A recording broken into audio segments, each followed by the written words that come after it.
Vale, a veure... Per què... Merda. Vull fer un yapping, intentaré que sigui menys de mitja hora, però vull veure sobretot com tinc les coses ordenades al cap i si sóc capaç d'estructurar-les o també per posar a prova a mi mateix de com s'explica, no? I sobretot començar pel fet de que avui s'ha exhumat o s'ha consumit el desnonament de l'antiga Massana, i no he pogut ser-hi. No he pogut ser-hi doncs, perquè jo m'havia enterat diguem, en el seu moment de que estava convocat, però bueno, doncs allò que a les 7 del matí jo avui estava dormint i no estava pendent d'aquests esdeveniments, no? I fins que no ha sigut més tard que estava a la feina i després ho he vist a les xarxes, ja diguem era massa tard i tampoc... però clar, llavors et trobes amb aquesta sensació d'impotència de dir, ostres, no he actuat, però és que si hagués actuat hagués tingut la mateixa situació d'impotència i a sobre sentint-me violentat per les forces diguem, les forces físiques que exerceix la policia en aquestes situacions, no? Llavors, clar, el meu punt de vista està molt lligat sobretot a com les xarxes socials no, expropien la capacitat d'acció de les comunitats i com les xarxes socials acaben de fragmentar i per personalitzar la ideologia, no? També quan veia les imatges de qui estava allà i com també responien inclús algun membre d'algun partit que a priori defensa els interessos de tota la gent que estava intentant defensar aquest edifici, o no tant l'edifici sinó l'ús que se'n fa de l'edifici, bueno, te n'adones bastant de una mica la hipocresia i sobretot la falta de legitimitat a l'acció de molta gent que té aquesta ideologia reaccionària envers el capitalisme, i sobretot amb l'ús del sòl i l'ús dels edificis en tant que finalitats comercials o mercantilístiques o com es vulgui dir, capitalistes. Per què això és, diguem, el valor és absolutament antiproductiu? És a dir, l'únic valor que s'aconsegueix amb això, que jo crec que ja s'ha esgotat a més, és fer més gran el sentiment i fer més gran aquesta comunitat anti-desnonaments, anticapitalista en última instància, no? I pues no, aquest programa reaccionari comunista que veiem ara que s'està doncs, afervorescent molt a través de xarxes socials i doncs que polaritza o acaba de consolidar la polarització que portem veient des de fa molt temps. Òbviament parlo d'aquesta banda sense, diguem, o sigui, ara no estic parlant de l'altre perquè l'altre és el que més em sé, l'altre és el que ja sabem com està organitzat, diguem, la classe propietària entra en joc en els mitjans de comunicació, entra el joc en els càrrecs policials, entra el joc en el sistema judicial i diem que aquest instrument d'estat ja el tenim més controlat de com funciona, no? Però jo em vull fixar més en com funciona la resistència, sobretot al segle XXI, i com jo crec que hi ha un error d'enfocar la protecció del sòl de manera molt física. Jo crec que la revolució, l'organització col·lectiva es fa en base al territori. Jo crec que això és el gran error que té ara mateix l'acció col·lectiva i sobretot és la manera més fàcil de derrocar-la si ets la classe propietària, no? Jo he fet una mica aquesta anàlisi, diguem, d'una mica fer el trencaclosques de com funciona la revolució dintre del segle XXI i sobretot com està estructurat o com he identificat una mica tots els obstacles, no? El principal obstacle són les xarxes socials, això està clar. El segon obstacle és ja la participació ideològica inconscient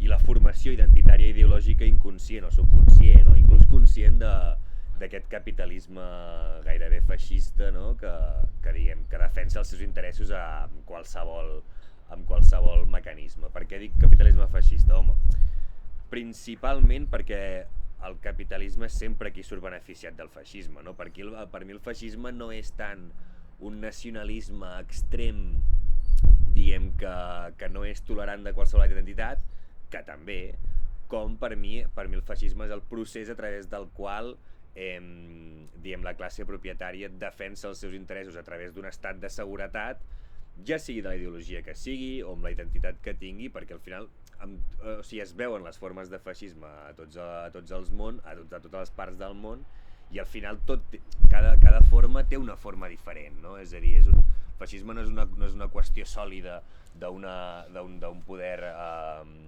autoritari i ultraconcentrat que funciona amb aquesta dictadura, sinó jo crec aquest sistema de seguretat, no? Que a través de a través de la por, a través de crear l'enemic, a través de la polarització i en última instància a través de la revolució i el desmantellament d'aquesta revolució és com es legitima aquest nou estat o com es legitima aquest procés, no? Què passa a Espanya? A Espanya tenim el bipartidisme i qualsevol dels dos ara mateix pot ser feixista, és a dir, no només pel fet que el feixisme és una continuïtat del règim constitucional, sinó que considero que, per part de la classe propietària s'orquestra aquesta situació de polarització, no? I ho veiem amb l'exemple més gran, jo crec que, i aquí es veuen les cartes de com funciona l'estratègia, és el que està fent Elon Musk, no? Elon Musk està defensant totes aquestes identitats nacionals, està defensant tot aquest reaccionarisme contra el globalisme i sobretot instigant aquesta polarització extrema, no? Que al final és això, o sigui, al final aquesta polarització extrema acaba en el conflicte i un cop hi ha aquest conflicte llavors és quan apareix la seguretat, no? Òbviament la seguretat sempre és la mateixa, sempre són les grans indústries que ofereixen les tecnologies de seguretat, que són les que, creen aliances amb qui estigui al poder en aquell moment i per tant consoliden el seu poder a través d'aquest mecanisme, no? Per què parlo de que la participació revolucionària ha de ser descentralitzada? Perquè penso que fins ara la sobirania sempre s'estructurava a través del territori i l'estructura estatal, no? Que dominava sobre aquest territori. Què passa si en comptes d'enfocar-nos en el territori, no, definim el ciberespai com un espai que pot arribar a ser sobirà? És a dir, per mi la revolució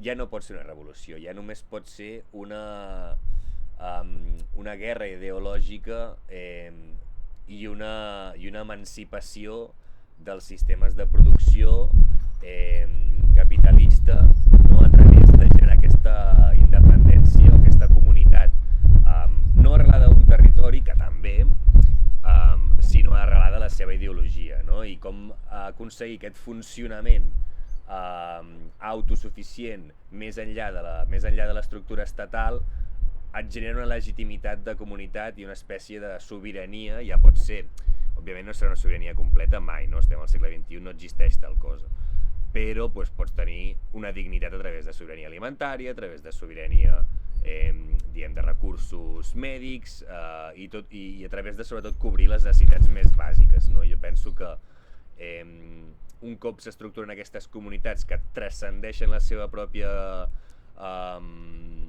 condició de comunitat i passen a ser més una organització o inclús un moviment, llavors és quan es pot començar a parlar de reorganització.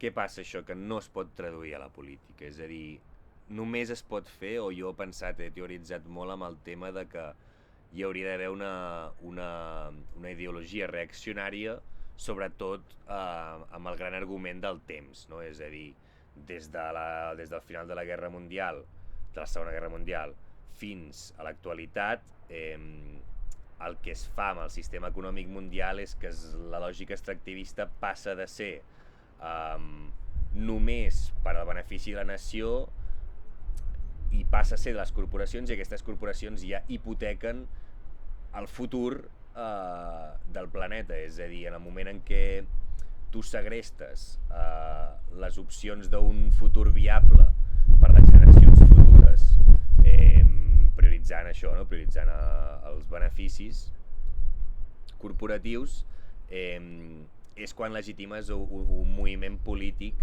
al qual el seu missatge reaccionari és aquest, no? És el futur digne, és el futur comú, com es vulgui dir, no? Una única capacitat de supervivència. Per què ho dic, això? Perquè jo crec que és una gran línia argumentativa que ha d'unir a molt d'aquest sector reaccionari i ha de fer front sobretot, és a dir, jo crec que a més això no té una argumentativa identitària a través de la qual es pot desmuntar tant, sinó és una qüestió universal, és a dir, és el temps. Ens han robat temps, ens han robat futur, per tant, reclamem el temps, reclamem el present per la nostra generació i per tant entenem que és un canvi de paradigma que és obligatori i és legítim a través d'això, és a dir, no estem parlant d'un trencament amb la continuïtat del règim per la redistribució de la riquesa, estem parlant una recuperació del futur, és a dir, una invasió del present per recuperar el futur i per defensar el futur.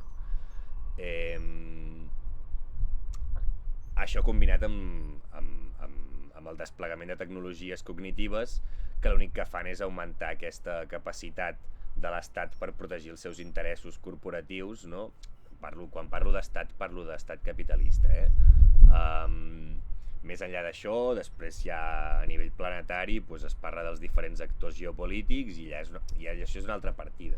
Jo ara estic parlant del cas català, inclús del cas espanyol, però sobretot del cas català perquè està clar que la identitat nacional no està tan basada en el territori, la participació dintre de l'Estat, que a més no el tens, no? Quan tu parles del nacionalisme català pots parlar de nació, pots parlar d'identitat, però mai pots parlar d'Estat, no? I el que estem parlant és que l'Estat és qui té la sobirania per actuar, per això diem, no? És el que genera un nucli des d'on es poden significar totes les coses que si estan dintre d'aquesta estructura tenen lògica i si no participen, per tant no són legítimes de ser definides com a reals, no? Perquè no formen part d'aquest espai sobirà.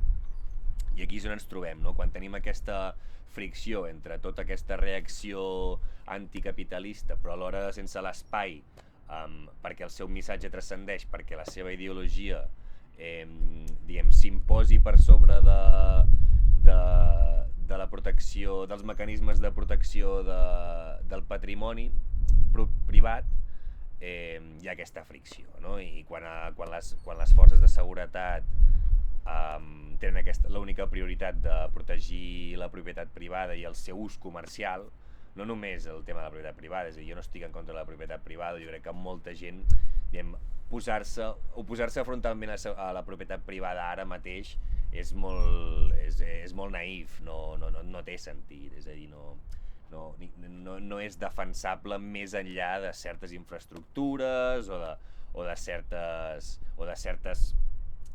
inclús territoris o certs contextos en el qual l'ús del sòl és inadequat o es poden presentar arguments per col·lectivitzar una capacitat territorial concreta, específica. No sé quan porto, però no vull que se m'acabi el vídeo, per tant vull revisar la càmera un moment.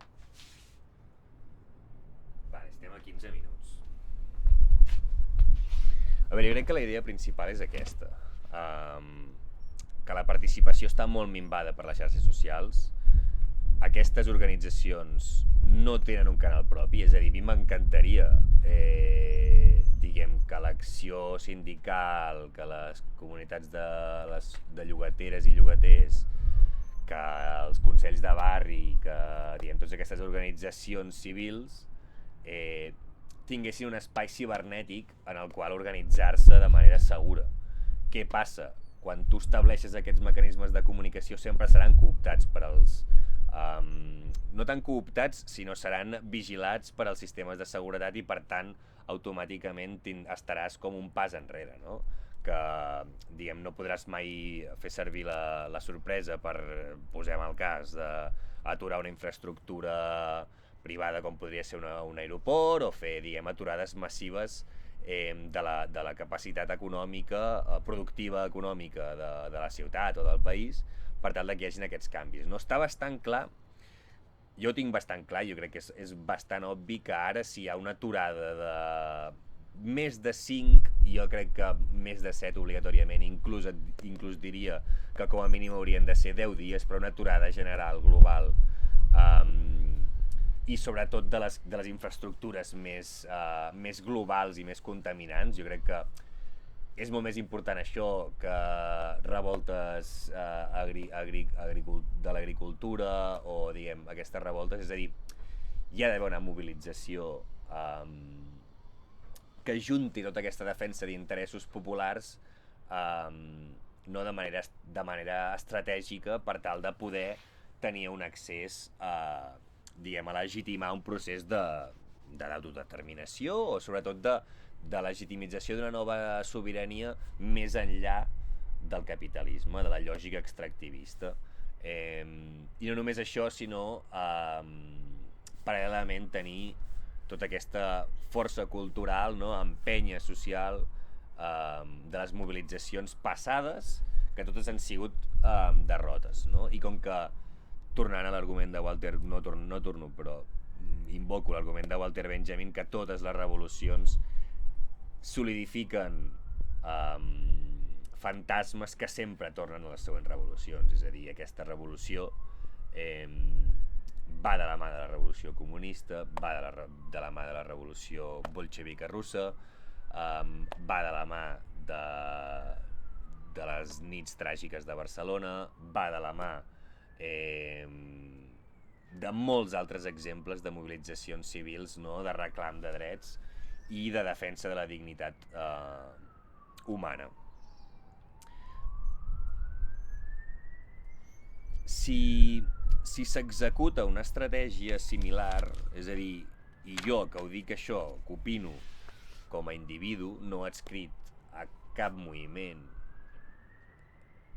que també em sap greu, però és a dir, a mi m'agradaria formar part d'algun moviment d'aquests, però sempre penso que són molt fàcils de ser cooptats. En molts casos la posició ideològica és de que no hi hagi un lideratge i per tant són moviments que no acaben de quallar o que generen encara més conflicte del necessari o que es desvia molt l'atenció cap a problemàtiques molt més tangibles però molt menys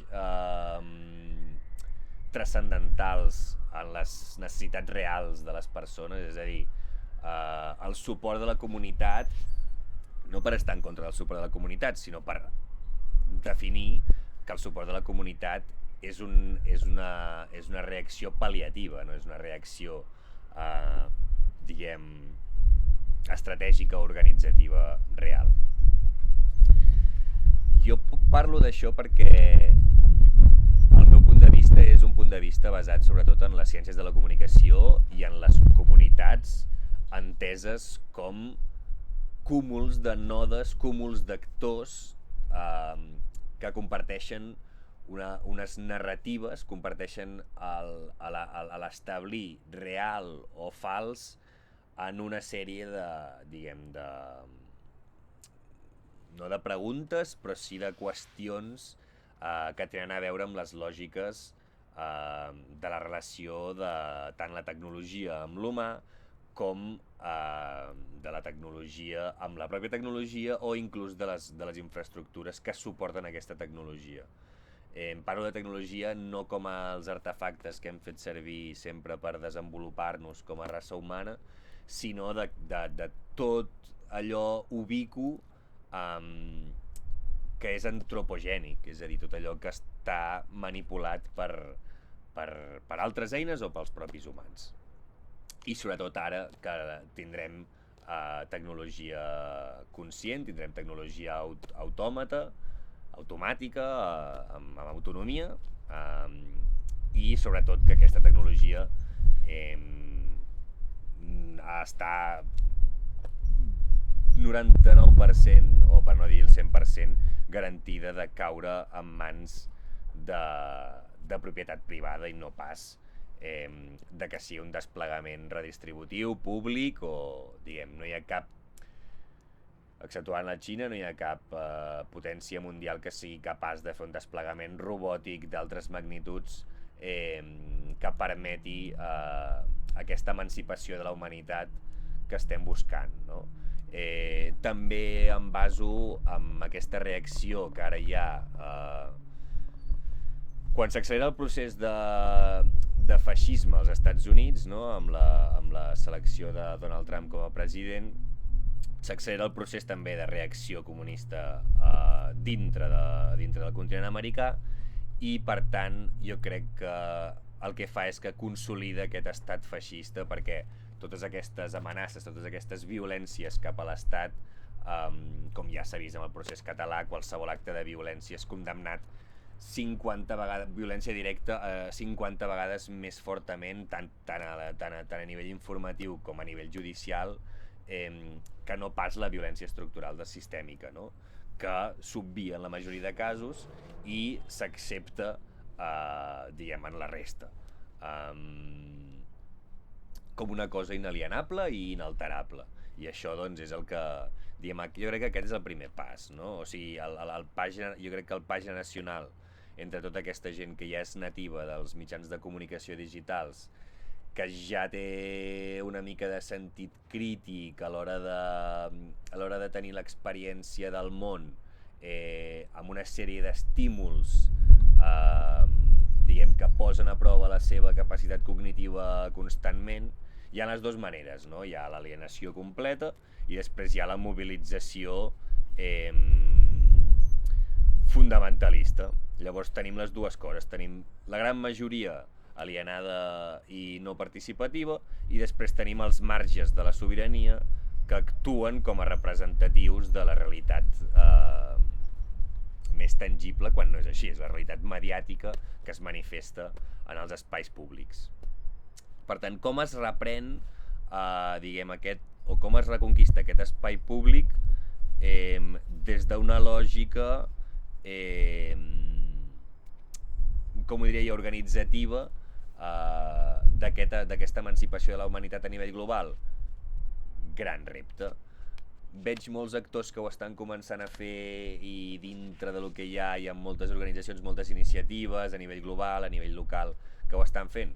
Correcte. Com s'ajuden aquests processos, o com estic intentant jo fer-ho? Bueno, de moment, identificant tots aquests actors que semblen legítims per donar-li continuïtat a aquest missatge, a aquesta estratègia, com pot ser Rebel·lion Científica, Channel 5, Ground News, certes iniciatives científiques europees que defensen o protegeixen en contra de la desinformació, tot i que això també té la seva dimensió complicada i autoritària.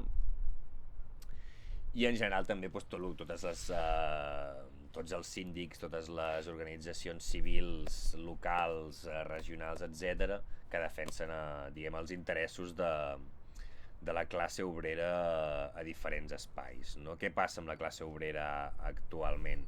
Com que no hi ha indústria, es desplaça a la capacitat dels serveis, no? I com que hi ha aquesta narcotització més enllà de l'aspecte, diguem, del lleure, sinó dintre de la família i dintre de la pròpia feina, es complica molt més aquesta capacitat d'entendre el conflicte real mentre hi ha una participació activa, no? No sé si m'entén. És a dir, hi ha molta gent que se sent satisfeta avui amb haver anat i que l'hagin fet 4 porrazos i s'anirà a fer 4 cerveses més tard i podrà explicar a tots els seus amics que estava allà. Jo no hi era, però entenc que la utilitat de ser-hi era nul·la, perquè entenc que l'estratègia real és aquesta i no una altra. És a dir, qualsevol altra, ja ho hem vist, vull dir, tenim els exemples de l'espionatge, tenim els exemples d'haver fet servir Pegasus, tenim els exemples de la infiltració, tenim els exemples de tota la desmantelació dels moviments civils dels anys 60 dels Estats Units. Fora d'Occident també hi ha molts exemples de com es reprimeixen qualsevol organització. Aquí tenim la capacitat organitzativa, aquí tenim precedents d'organització massiva civil, aquí tenim tots aquests elements que reciclats i redirigits amb una bona estratègia poden arribar a una situació, si més no, de debat públic on això es posa sobre la taula com un tema de sobirania real i com un tema d'emancipació de la raça humana, ja sigui a Barcelona, a Catalunya o en l'àmbit territorial que ens toqui, això, però penso que ha de ser una estructura cibernètica que transcendeix la sobirania estatal, que ha d'actuar després en mini-operacions dintre de...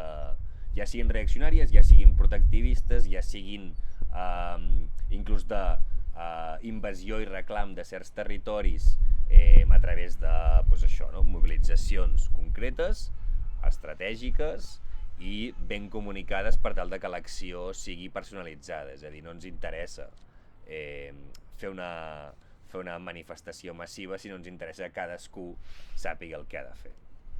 En això, òbviament, la intel·ligència artificial serà un gran aliat i penso que hi ha moltes organitzacions de desenvolupament de intel·ligència artificial amb clau redistributiva que saben que aquesta és una eina juntament amb sistemes de comunicació Mesh, Gaia, protocols open source però molt ben encriptats, en els quals es poden fer aquestes operacions, aquesta capacitat operacional que no té la resistència, però que es pot arribar a oferir amb aquestes plataformes digitals de mobilització. Aquest és el meu somni, aquest és una mica la meva visió sobre el tema.